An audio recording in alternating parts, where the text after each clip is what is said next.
How are you, buddy? I'm good. It's good to meet again. I won't take up too much of your time. I know you're busy. All right, buddy. You got it, man. Yeah, I'm actually in production in the Philippines, and I'm about to have a little lunch, but I've got this 5, 10 minutes, so I hope my phone doesn't die. So let's get into it, All buddy. right, How are you cool. doing? And sorry for the delay, man. It's been nuts, Not a but here we prob. are. Not a prob. Good to be chatting again. You're in the Philippines. Are you shooting something exciting? Yeah, I am indeed. I'm shooting a World War II action film called Death March with one and only Scott Atkins, my good pal, and we're hoping to make something real special here, man. It's the Amazing. first time I'm sharing it with the world, by the way. No one knows, but now Exclusive. Holy since we're shit. here, Holy shit. yeah, it's an exclusive. All right, buddy. You and Scott Atkins, like you've done a few things. Didn't you just make a Skyline movie together? We did, yeah. Lee Mandylor was the director. I played a role. Scott was one of the leads with Iko Weiss, great cast. Yeah, Shea Vega and then yeah, just great. So Yeah, much exciting it was a stuff, great man. time, There is no shortage of and all love. in Asia. Funny Oh, enough, I've yeah, done a yeah. lot of it in Asia the last 3, 4 years. It's been crazy. Amazing. There's no shortage of love for you, man. Like every time I mention you to somebody, I've been recommending Hellhound to people, and they stop me and they say, "Look, Louis Mandylor, like one of the best." And these are people that No I way. had no idea like would know your work as well as they do. I want to give a shout out to a mate. I was talking to him today about Hellhound, and I had no idea he was aware of you. And he shout out to Chris, Thank Constantinides. you, Chris. Right. Yeah, he just he goes one of the best. He almost became a pro boxer back in the day, which is something I didn't even know. Well, actually, I was a pro boxer. I became a pro boxer. I just never became a world champion. Oh But man, yeah, so no, I fought in Thailand. I had some bouts in Thailand. I had some bouts, all basically, everywhere, but mainly in Australia. Growing up there, in America, obviously, when I went there to pursue the acting, I didn't go for the acting. I went for the boxing. Not many people know that actually, but that's why I went to become a world champion. And then 2, 3 years later, I got into this crazy business. amazing. That Yeah. makes Hellhound So all the good on more. Chris. Thank you, Chris. Whoever you are, God bless you, buddy. Yeah, that makes Yeah. Hellhound all the more powerful. This is completely It's nice brutal. to know that. Yeah, completely Yeah, brutal it's movie. nice. It is, and it's nice to know. Sorry to interrupt. Last thing I'll say on this note, and I'll let you go, buddy. But it's good to know that people start to recognize my body of work. Because to be honest, for years I thought, I was just flying under the radar, and it's really nice. The last couple of years, people starting to recognize the effort and the work ethic and the quality. So I'm thrilled. Feel like you've built a real sort of it's almost like an underground following. Like people are really starting to rise up and champion what you do. Yeah, But yeah, Hellhound is just so yeah. badass. What was the allure to this one for you? Because this is like to be honest with you, if I'm not beating around the bush or blowing smoke up your ass, I think this is better than the last couple of sequels of John Wick. This is just an absolute brutal kick-ass No movie. way, man. What Yeah. what a great compliment. I mean, look, the Wicks are great because they're such big budgets and they're just great. Hmm. But when you're talking about a minimal budget, I'm talking, you're making wigs for 20, 30, 40, 50 million. We're doing it for $500,000, man. So thank you. And to everyone, we've got a great response with Hellhound and a few other ones I've done too. But for these lower tier budget movies, we're delivering and people are responding. And it's really, really great. We're savvy filmmakers. We're professionals and we're putting together these lower tier budgets, building the budgets, by the way. But the outcome has been it's been a great response, and like you just said, people are loving it. So really happy, man. And how it happened was I was doing a movie, I was directing a film in Thailand with my DP called Nicolo Delafredo. He's amazing. He's doing this with us here in Manila right now with Scott. Yeah, he said a buddy of mine's got a script. We want to shoot something. I read it. I said I really like this. So me, him, and his director, we have creative control over it. So between Josh, myself, and Nicola, we made a really good film with no like the suits over us saying we don't like this, we don't like that. We had control over the edit, blah blah blah, and those are the results. When sometimes studios that are do what they do. Amazing. There's so much great sort of choreography in this, and not just like regular choreography with fight sequences. There's like a dance between you and the camera in this one. Can you Yeah, talk about like what kind of prep went into that? Because I feel like the cameraman deserves credit for being as much of a stuntman as you. let me tell you. Like I said, Nicola, we've made one, two, three, 4 or 5 movies together now, and he's just to me one of the best with action. He's not scared to get in the middle of it, get in the gutters, handheld, be upside down in the gutter in pouring rain. He's one of those cats, man. Yeah. And that's the cats I like to roll with because I'm the same. We die for our art, literally. I mean, right now, buddy, I can't even move my neck just from doing stunts preparations. I'm not even in the movie. I'm directing, but yeah, I started doing it. But it's like you have that effort and you have that talent. So Nicola's great, got a lot of experience. He's worked a lot with a guy called Stephen Remy, who's here with us now in Thailand. He did Monkey Man. This just came out and he's getting some reps. So our crews are good, man. We can do whatever the big boys can do and better, man. That's it. And we're showing it and we're proving it, brother. Thank you. You are, man. I'm loving it. In this movie, the kills are next level. Like this is some amazing stuff. Particularly the final act when you're tussling on the floor with Ron. Um, with these particular sequences in the script, because a lot of it feels like it was almost conceived in rehearsal or something. It feels like there's collaboration going on. Exactly. Well, it's written tight in the script, but between again the stunt crews that we have over there with Nicola and with these great actors like Ron, I've made a few with Ron too. We get there and we build it. We privy them just like the big boys. So we spend time on the action. We don't just wing it. It's not just winging it. We spend time. The second thing is you get on these bigger sets. I do these bigger budgeted movies and there's all these rules and the actors are fucking weak and they're pussies. They want to get hit. Some of the stunt dudes don't want to take. I'm just calling it as it is today. I'm in a bad fucking mood. So with us, I say the groups that I'm rolling with and when I work, I want to go for it. Mm. After the fight with Ron, it took me 2 weeks to recover. Wow. I had the big cauliflower ear. My rib was almost broke. My hands, we go for it. We smash each other. And I'm sure that's why it looks real because we're really not holding back, man. And when you work with guys like Ron, they do a spinning back kick to your solar plexus. Even Scott, they're not pulling. Yeah. People don't realize we're not smashing to the face full on. We're making contact sometimes, but to the body and the legs and all the blocks and the breaks with all the breakaway stuff, they're all full on. It hurts. You're bruised and battered. And, we like to take it to that, I guess, the fifth element. I just made that up, but the top level of pulling it off. It is cinema. You don't have to kill each other. And the acrobatics and the stylized fighting is what makes cinema because a lot of people don't realize if you really hit someone, it doesn't look as good. Because I've actually been really hit on film and we watched the playback and it looked like you missed actually. Yeah. You really hit me. So it is cinema, but you don't have to hurt each other.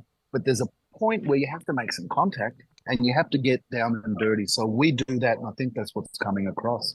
There's a scene in the movie where you are battered and bruised and you come up to this room where you just want to have a rest and there's no bed and they put you on the floor and I'm thinking to myself, like, they could have at least given you a proper mattress just in real life because you look like you're completely through the ringer. That was the one when I said, dude, just let me pass out for a minute, right? Yeah, that's what I said. Can you let me pass out? I pass out. By the way, there's another guy called TJ in Hellhound, the first guy I fight upstairs when I have the girl. Yep. To me, that's one of my favorite fight scenes I've ever done. It's not long, but boy, is it explosive, man. Yeah. And I've got to tell you, TJ's a K1 6'6" killing machine, man. So like Ron's 6'3". I'm 5'10", 5'9", actually. My friend's 5'10", bullshit. I'm 5'9". So I'm fighting these monsters who are professionals. So TJ, he kicked the fucking Christ out of me. And all those, this is a true story that people will appreciate. That was the director's apartment. And we were supposed to have breakaways and props. So we get there and we start rehearsing with the fan and the wardrobe and the books and the knives and everything. And the TV, everything was real. We destroyed the director's house. And at one point, true story, he screamed from downstairs and he said, enough, get out of my house. And Nicholas said, no, we're going to finish the scene. We broke we didn't plan on breaking everything, but me being a guest, I thought it was a location. I didn't know it was an apartment. I didn't know we were breaking his genuine furniture and his TVs and everything. So real TV, real fans, real war. The only prop was that last thing when I smash him in the head with the light. Yep. That was a prop. Yep. But yeah, vicious fight scene. I was hurt for that. I mean, that movie destroyed me. It took me a month to recover. Yeah, man. And you mentioned the director, it's Joshua Dixon. This is his first film, I believe. Like, incredible. It is, yeah. Incredible effort. How do you find working with first-timers? Usually it's not good. It's not good. It depends. I mean, look, I shouldn't say that, but, experience, it helps. I've worked with a lot of 10-timers that made me crazy, so it's just the individual. But yeah. Josh makes commercials. He has a film savvy, and with myself and Niccolo there to appease things and assist him, I think it was magic. He did amazing. Absolutely. And can you talk about working with Panya? I think that's his name, yeah? tattooed guy. Like, talk about what is that his name? The guy with all the tattoos, the lead Oh, villain. yeah, I think so. Yeah, I'm not sure. like what a Yeah. fucking badass, and he's got an actual badass story, like in real life, been to prison, being a gangster. What to like working with him? Was he good? He was great. He Yeah, was great. I mean, we didn't have much interaction. He's Thai, and I think his English was not so strong, but we were great. He was a great guy, and he did a great job, and he looked great. These badasses like Danny Trejo. I did my first movie with Danny Trejo called Champions. Danny was a real badass too. yeah. And sometimes it crosses over to film perfectly, and for this guy, it worked. Yeah. Yeah, cool. And look, I'm not going to spoil it for people, but like his character in the movie has a really unexpected private life. Let's just say, Yes. was Yes. it like, was he apprehensive? Was there any intimidation for him, like doing that? Um, I wasn't there. I Yeah, don't think so. no, No, I don't think so. Nah, man, we're actors, man. We do it. We I just get know, in but there and he do it. he I've, has like I've a played a couple of roles he like has a that. whole life of like friends that are gangsters and shit. Like that's an interesting thing to do on screen when you got all your So mates. do I. So do I. I Yeah, mean, I grew up with these guys, the yeah, true. baddest of the baddest in Australia, to be honest. And yeah, you want to look. There comes a point where if you get into this business, it's show business. It's a business, but it's art orientated. Yeah, So if you're a badass and you want to be an actor, and they say, "Hey, you've got to kiss this guy in the scene because the character does that," what do? You either say, "No, I'm going home because the boys are going to laugh at me," or you build your career. I don't know. It's your 100% choice. correct Me answer. personally, I could give two flying fucks about what people think. If I like the material, I'm doing it. Yeah, man, that's because you are a badass, Yeah. and it's fucking great. Look, I know you're really busy and you've got to get back and all that, but I just want to finish by saying No, that it's all right, mate. I've got a couple more minutes if you want. I've oh, got a cool. couple more. Look, I was just going to Yeah. end with like I would love to see this character again. Like this would make a great franchise. This is John Wick material. Is there any Thanks, interest? man. Is there any interest from you in doing that? Actually, we talked about it with Nicola. Hmm. Haven't I left I'm pretty tight with Nicola. I haven't talked about it with Josh, but you know what? I think there's an angle there, and it's something after this conversation that I'm going to bring up. I think with maybe a little more in the budget, Yeah. getting a couple of named actors from the US. I mean, the prequel. I'd like to do a prequel. What led up to that? Yeah. It could be really cool, and it's something I'd be very interested in developing. Yeah, man, because the movie 100%. got a real good response. People enjoyed it, and it's Yeah. a beautifully shot film. The writing's great, and the action's wonderful. So yeah, people responded. Why not do another one? I guess. Hell yeah. Speaking of another one, I think you're a cheeky bastard because the last time that we were chatting, I mentioned whether or not there was going to be a Greek Wedding 3, and you said, oh, there might be. It'd be good to see. And then it comes out, which I realized the timeline there, you were probably making it at the time we were talking. just, No, just really? No, not I would have letting on. told you. Yeah, I don't No, know. I would have told you. Yeah, Okay. no, I would have told you. No secrets there from me, or unless I had, I don't know, I'm a little ADD. Well, anyway, it ended up coming out. So that was a Yeah, nice it little did. It feather did, on the bow. man. Yeah, awesome. Cool, Yeah. man. All right. Well, I'm going to let you get back to it. I really appreciate every time you make time to talk. Like I said, Thanks, man. genuine love for Appreciate you you out too. there, and I can't wait to see this new one. Thanks, man. We've got on that note, we've got in October. There's a really, really, I think it's a special film. It's called Operation Blood Hunt. Apparently, October it's hitting. It's dropping. It's a World War II werewolf movie. It's going to be Huh. pretty fucking thick. Jonathan Rhys Meyers, myself, Rampage, uh, and then we have another beautiful film called Paralysis that I just completed. Michael Copon, Peter Dobson, myself, and that's a horror film. It's my first attempt at directing a horror film, and I got to tell you, it's brutal, and people will Amazing. be surprised. And now we've got this one with Scott, so everything's exciting, buddy. Yeah. Okay, look, back it up just for a second there because you mentioned Jonathan Rhys Meyers, and I have to stop you there because, like, I've spoken to people that have worked with him, and like the stories are not great. Did you have a good experience with him? An amazing experience with him. Awesome, good to hear. Amazing. I guess he liked me. Yeah, that makes the difference, doesn't Yeah. it? Well, you get up there with these upper echelon actors, and it can be difficult. Some of them are testy, moody. It is what it is. I'm a little bit of a prick sometimes too at this stage of my life. Actually, I take that back. I'm not, unless someone forces their hand. But it's fickle working with them. And all I can say for now is Jonathan was amazing. His performance was just amazing. He's just one of the best. and he's beautiful to look at. And I wish him the best, and I hope to work with him again. Yeah. Awesome, man. Well, I wish you the best. And I hope you enjoy your lunch there, and look forward to chatting again. Oh, my Just God. arrived. My God. Yes.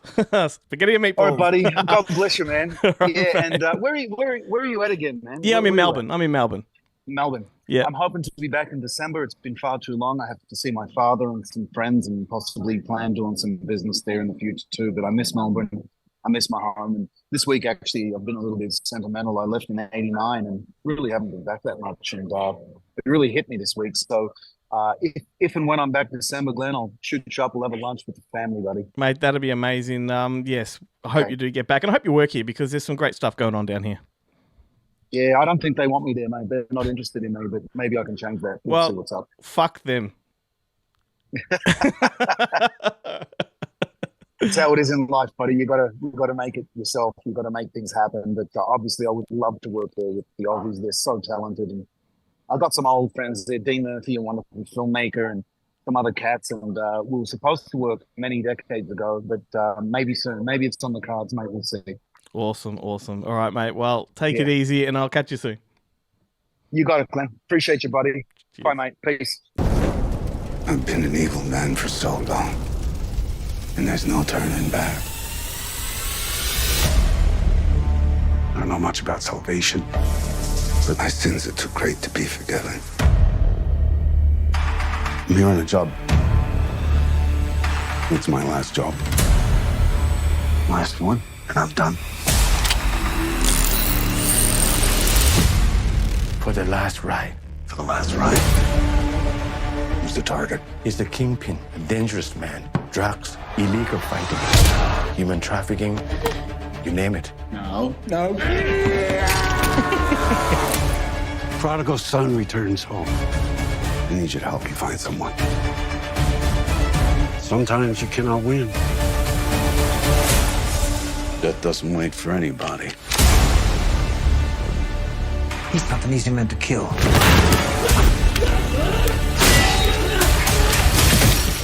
This isn't a job anymore. It's turned into a war. There are 3 types of man. Ordinary man, fearful. Brave man, fighter. And lastly, a man so determined he would grace his silence.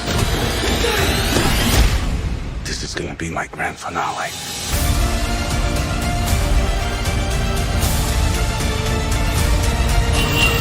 How many of you want to die tonight? Come on!